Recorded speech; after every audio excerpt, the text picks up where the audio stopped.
ლუკა ხაზარაძის მიერ ტელეკომპანია პირველის ეთერში გაკეთებული განცხადებები პოლიტიკური შეფასებების თემა. ჟურნალისტის კითხვაზე, რას გააკეთებდა იმ შემთხვევაში, თუ პრემიერ-მინისტრი იქნებოდა, ლელოს ლიდერმა თქვა, რომ პირველ რიგში ამერიკის შეერთებულ შტატებთან სტრატეგიულ პარტნიორობას აღადგენდა და შეეცდებოდა ევროკავშირისგან დაფინანსება მიეღო. მისივე თქმით, დაიწყებდა მოლაპარაკებებს რუსეთთანაც, მაგრამ მოლაპარაკებების მაგიდასთან საქართველო მარტო არ იქნებოდა.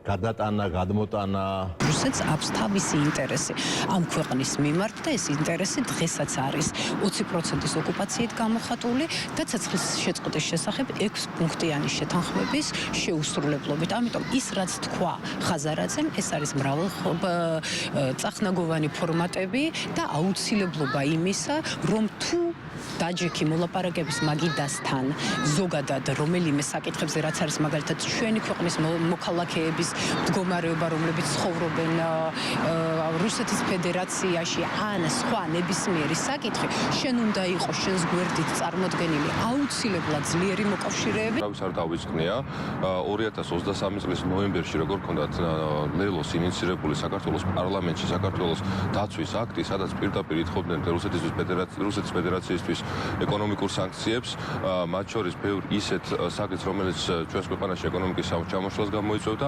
ამავდროულად ქმნიდა საფრთხეს, რომ ესკალაცია მოხდარიყო სამხედრო შემოჭრისა და ეხლა ეს ყველაფერი შეატრიალა ამ ადამიანმა და ამბობს, რომ მე მოლაპარაკების მაგიდასთანაც დავჯდებოდი და რუსეთის ფედერაციასთანაც საუბარს დავიწყებდიო.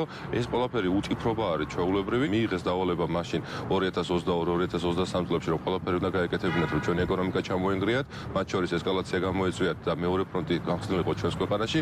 ეხლა აქვთ დავალება, რომ აყვნენ ნარატივს და ისაუბრონ რუსეთის ფედერაციასთან მოლაპარაკების თაობას და საერთო სისხლის ნობას კი არ უჩნდებათ, როდესაც ამ ყველაფერს ასე უწიფრად აცხადებენ.